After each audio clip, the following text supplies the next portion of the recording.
dan bersamamu dan bersama rohmu. Inilah Injil suci menurut Lukas. Dimuliakanlah Tuhan.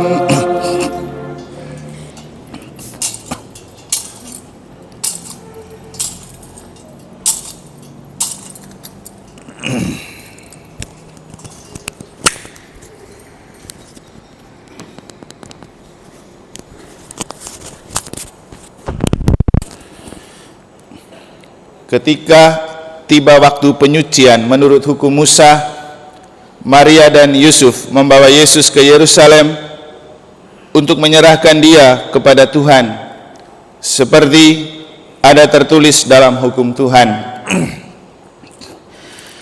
Semua anak laki-laki sulung harus dikuduskan bagi Allah.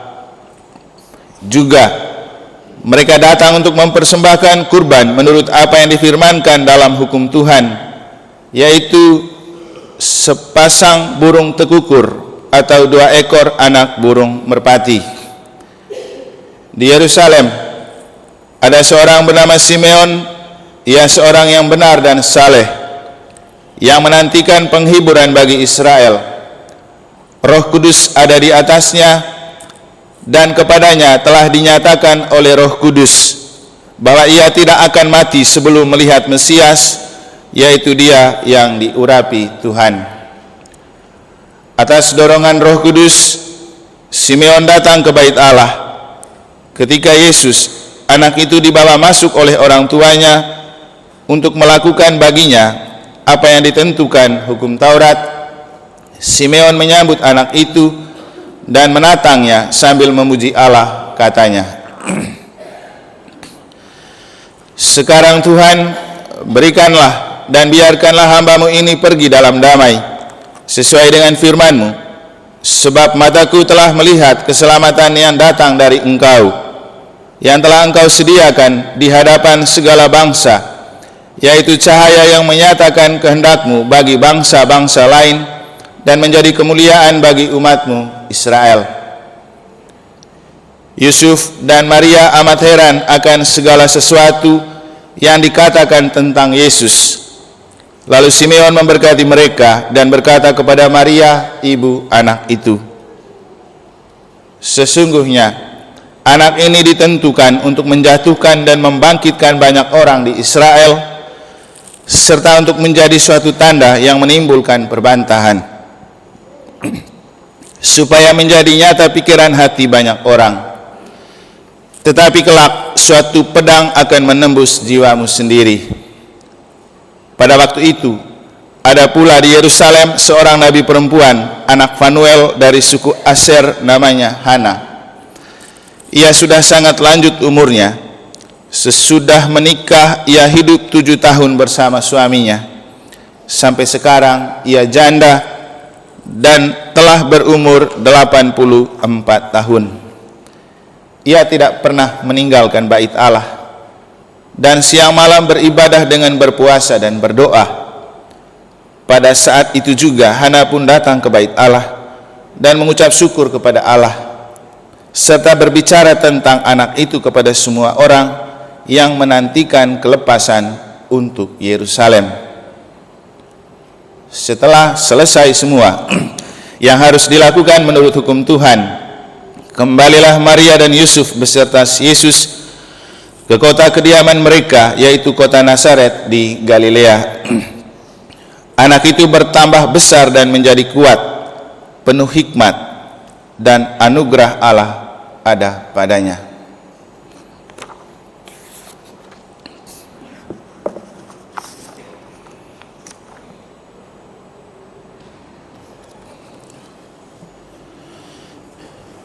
Demikianlah sabda Tuhan. Terpujilah Kristus.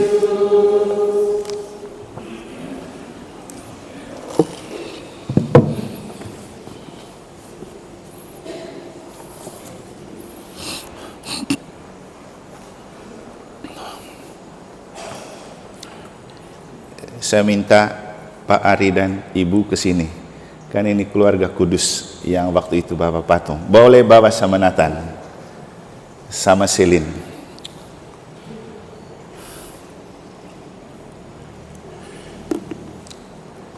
Oke, mari Selin. Di sebelah kanan saya semua, berempat. Bagaimana mencetak dan membangun atau memformat anak yang berkarakter kuat, penuh rahmat dan dikasihi Allah. Inilah yang coba kita gali dan kita maknai hari ini pada saat kita merayakan pesta keluarga kudus. Pertama-tama, mereka adalah wakil dari keluarga kita. Waktu merayakan malam Natal, membawa patung kanak-kanak Yesus dan berdoa di hadapan kandang Yesus.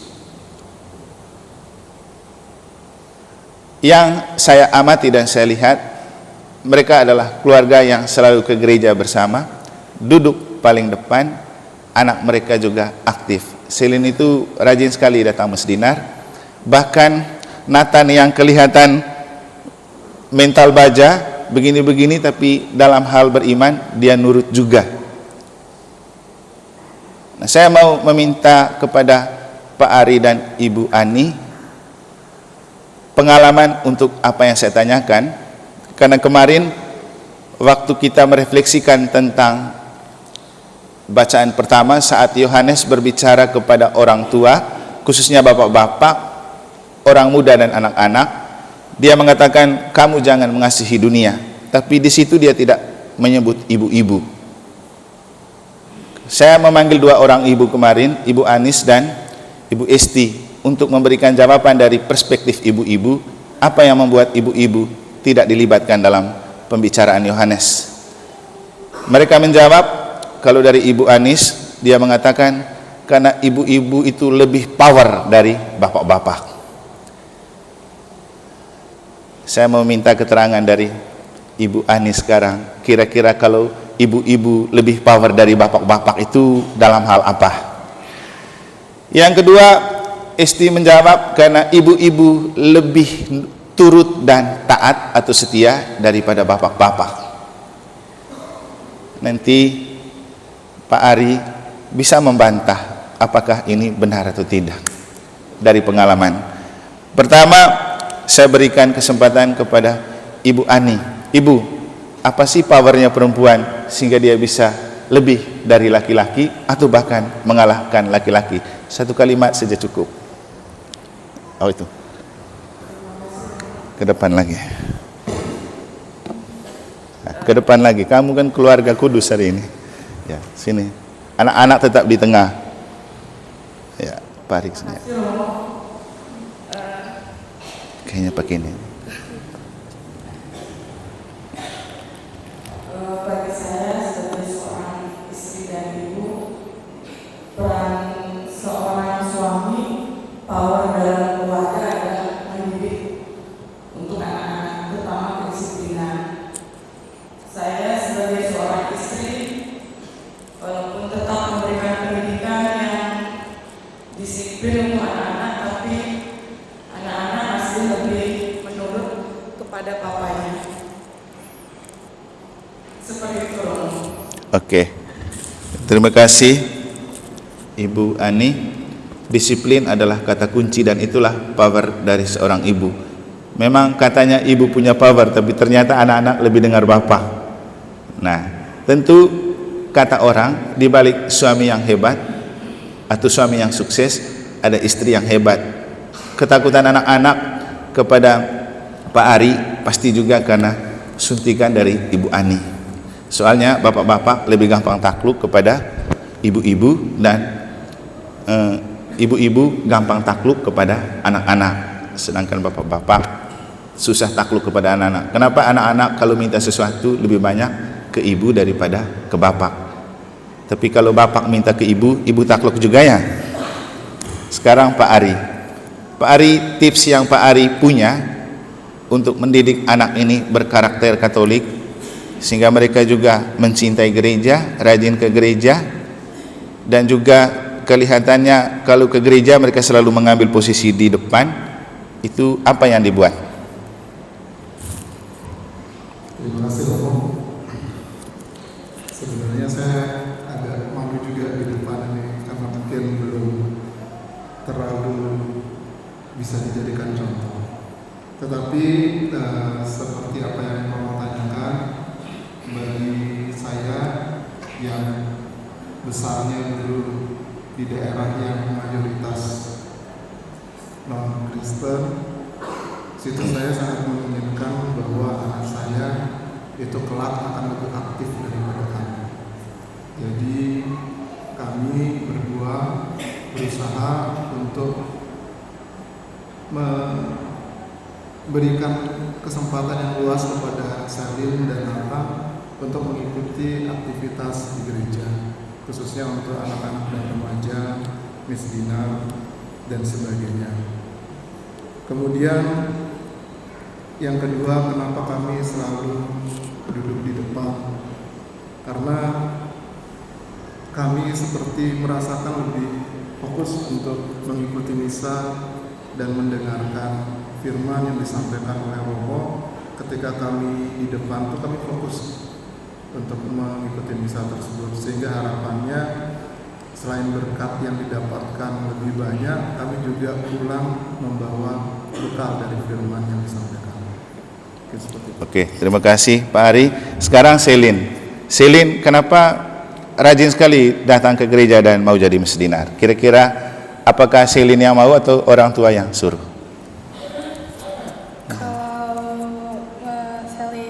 Kalau menjadi Miss Dinar itu kemauan Selin dan kemauan orang tua. Jadi Selin ikutin aja. Oke, kemauan Selin dan kemauan orang tua. Nathan, kau mau omong sesuatu untuk Bapak Mama? Enggak.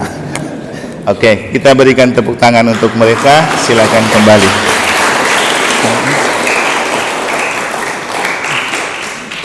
Ya, silakan. Bapak Ibu saudara-saudari, pertanyaan untuk kita adalah, untuk siapa Yesus dilahirkan? Kita sudah menemukan jawaban di bagian pengantar. Yesus lahir untukku dan untuk keluargaku, lalu untuk dunia. Untuk apa Yesus lahir? Untukku, untuk keluargaku dan untuk dunia. Untuk membangun karakterku dan karakter keluargaku dan duniaku dalam kasih karunia. Yesus makin kuat, makin bertumbuh dan berkembang, kasih karunia ada padanya. Kenapa? Karena dia dibangun dalam karakter iman. Baru berumur 8 hari sudah dibawa ke bait Allah. Berumur 12 tahun dibawa ke bait Allah. Dan dalam Injil hari ini kita mendengar dia dibawa ke bait Allah oleh orang tuanya. Dan bahkan Yesus ini masih kecil pun sudah beradu argumen dengan para ahli Taurat di bait Allah. Kita kemudian menemukan Yesus yang punya karakter 100% anak Allah, 100% anak manusia, dan ia menjadi manusia yang super spesial. Susah lagi menemukan orang seperti Yesus sampai kapanpun. Dan memang tidak perlu menciptakan Yesus baru, karena ketika kita menjadi pengikut Yesus, kita diharapkan menjadi duplikat-duplikat dari Yesus. Maka Bapak Ibu saudara-saudari, pesan paling penting untuk kita dalam pesta keluarga kudus ini terkait dengan kelahiran Yesus adalah, mari membangun karakter keluarga dan anak dengan sering-sering bawa diri dan mereka ke keluarga. Tentu tidak mudah, karena harus berbenturan dengan banyak kesibukan dan kepentingan, juga selera hidup. Tetapi kita juga bisa belajar dari beberapa keluarga yang walaupun tidak sempurna amat, tetapi setidak-tidaknya kita belajar dari cara mereka membawa diri dan keluarga. Tadi kita mendapatkan contoh mereka sekeluarga. Setiap ke gereja langsung cari posisi terdepan. Kenapa? Biar Tuhan sapa keluarga kita dari dekat. Biar Tuhan kenal keluarga kita. Biar kita datang sebagai keluarga, sambil juga biar kita fokus. Memang kalau duduk di depan fokusnya jauh lebih bagus, karena kalau di belakang kita susah fokus karena pasti akan terganggu dengan banyak pemandangan yang ada di depan kita. Bisa jadi kadang-kadang ada yang ke gereja, sampai di gereja sibuk atur rambut, dan kalau Anda ada di posisi belakang pasti terganggu. Dan kalau bisa juga kalau ke gereja atur memang rambut baik-baik, jangan di gereja baru kita lepas atur, kan mengganggu orang di belakang. Tapi jauh lebih baik kalau kita bisa duduk di depan. Keluarga Kudus Nazaret datang jauh-jauh dari Nazaret ke Yerusalem, jalan kaki, hanya untuk mereka mau mendapat tempat di bait Allah. Itulah yang membangun karakter Yesus. Dan efek lain dari ke bait Allah atau ke gereja adalah anak-anak kita makin mencintai Tuhan dan gereja. Lihat saja Selin dan Nathan. Dan kata Selin, dia sering ikut bersedina karena kemauannya sendiri dan kemauan orang tua. Jadi tidak bisa juga seperti cinta bertepuk sebelah tangan. Harus sama-sama mau, harus ajak kerjasama, harus berjalan bersama. Dan itulah gereja sinodal, kita selalu berjalan bersama. Makanya tadi di bagian awal saya bilang, sebenarnya pingin sekali saya melihat kita hari ini duduk bersama keluarga. Ya, macam Mas Totok mereka punya bagus itu, sudah lengkap. Supaya kita membawa keluarga kita di hadapan Tuhan yang lahir. Karena untuk membaharui keluarga kita lah Yesus lahir. Supaya kita juga merasa bahwa kita itu duplikat dari keluarga Kudus Nazaret. Sekali lagi, memang tidak mengharapkan untuk menjadi keluarga sempurna. Kata Paus Fransiskus, tidak ada keluarga yang sempurna, karena pasutri yang menikah bukan lahir dari orang yang sempurna, bukan dari orang tua yang sempurna, bukan pasangan yang sempurna. Kita semua menikah karena tidak sempurna. Kita semua manusia tidak sempurna. Maka saling melukai dan menyakiti itu pasti ada. Tetapi jangan menjadikan keluarga sebagai rumah sakit, tempat di mana setiap rasa sakit hati dan luka dipelihara dari hari ke hari. Kalau Anda bertengkar hari ini, malam Anda tidur bersama, berpelukan, maka masalah hari ini selesai. Anda tinggal menatap hari esok. Itu penting untuk dibangun di depan anak-anak, supaya juga anak-anak mengerti bahwa membangun keluarga itu tidak mudah, dan memaafkan itu adalah hal terbesar dalam hidup berkeluarga. Kita mungkin merasa mereka tidak melihat, tapi seluruh gerak-gerik kita di rumah akan mereka rekam. Kita juga mungkin merasa bahwa ketika kita sering sama-sama ke gereja, mereka tidak belajar. Justru di situ mereka banyak melihat kita. Ketika kita sama-sama ke gereja, sama-sama kemana-mana, itu adalah pembelajaran yang paling besar untuk membangun karakter anak. Apalagi anak-anak di usia kecil, mereka tidak banyak omong, tapi banyak meniru. Maka kita juga menemukan dalam hidup Bapak Ibu, ada keluarga yang anaknya gampang sekali ke gereja karena memang orang tuanya sering ke gereja. Tapi ada keluarga dan orang tua yang anaknya susah ke gereja karena memang orang tua dan keluarga susah ke gereja, susah terlibat di gereja. Nah, bagaimana kita mau membangun karakter anak? Jadi kita kembali ke Yesus punya karakter yang kuat, penuh kasih karunia, justru karena ia sering dibawa dalam doa dan dibawa untuk bersama-sama berdoa oleh kedua orang tuanya. Kita juga bisa mengambil contoh dari Abraham dalam bacaan pertama, ketika dia seorang yang tidak punya keturunan saat ia sudah tua dan tidak ada harapan lagi untuk punya anak. Tapi ketika ia punya iman dan ketaatan, ia ikut saja apa yang Tuhan bilang. Kamu pergi ke tempat itu, nanti di sana kamu akan menjadi berkat. Ketika sampai di suatu padang, Tuhan bilang, coba kamu lihat ke atas, seperti banyaknya bintang itulah keturunanmu nanti. Abraham tidak percaya. Abraham ragu, tapi kemudian dia percaya bahwa Tuhan pasti akan melakukan apa yang dia katakan. Ya, kemudian kita yang ada sekarang ini kan keturunan Abraham, karena punya iman dan ketaatan. Maka Bapak Ibu, kalau mau membangun karakter anak yang penuh kasih karunia, kita harus menjadi keluarga dan orang tua yang punya iman dan taat. Kita beriman untuk taat, kita taat untuk makin beriman. Keluarga Kudus Nazaret memegang dua hal itu, beriman dan taat kepada kehendak Allah. Mereka taat kepada kehendak Allah untuk mereka makin beriman. Pasti Bapak Ibu pingin punya anak yang karakternya kuat dan penuh kasih karunia. Kenapa tidak? Saya pernah sendiri menceritakan kepada kita ketika saya bertumbuh dari kecil dalam karakter orang tua selalu buat gua Maria di rumah. Dulu kami tinggal join sama rumah orang waktu saya masih kecil. Tapi kemanapun orang tua tinggal, mereka selalu pasti bawa patung keluarga kudus, dan itu hal yang pertama yang dibuat di kamar supaya ada tempat doa.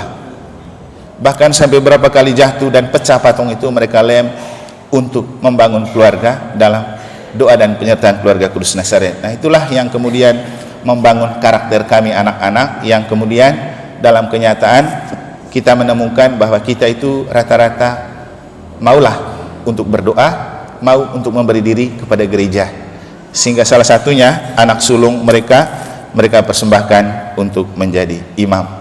Inilah cara kita membangun karakter anak penuh rahmat dalam keluarga dan membangun keluarga penuh rahmat dalam hidup.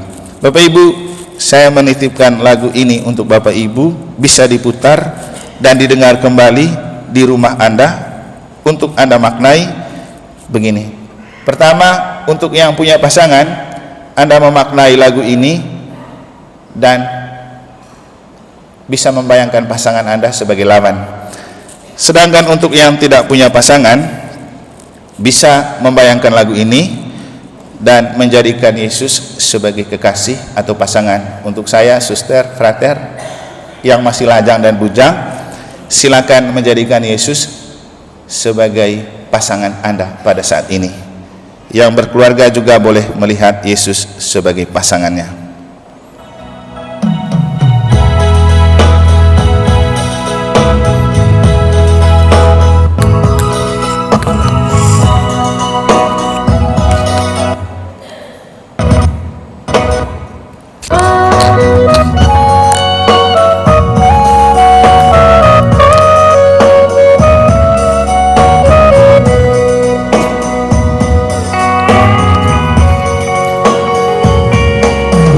Siapa aku dilahirkan ke dunia fana, sayang. Harusnya engkau percaya bahwa aku terlahir dari tulang rusukmu yang hilang satu.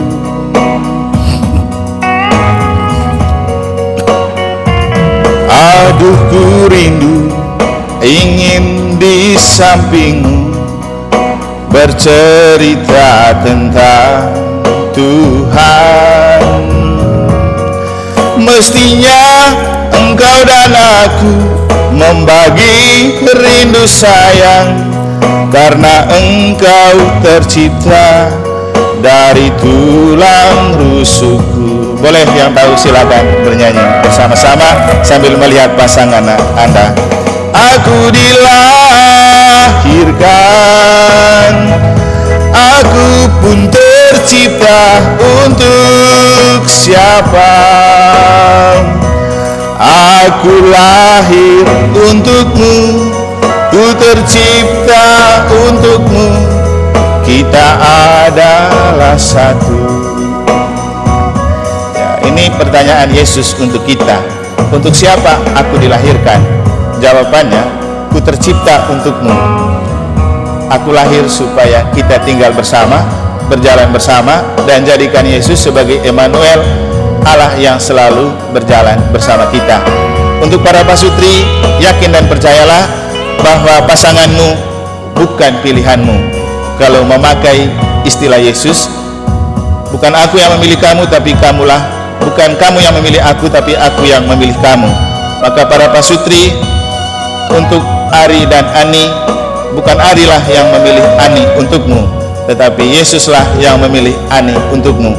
Demikian juga Ani, bukan kamu yang memilih Ari untukmu, tapi Yesuslah yang memilih Ari untukmu.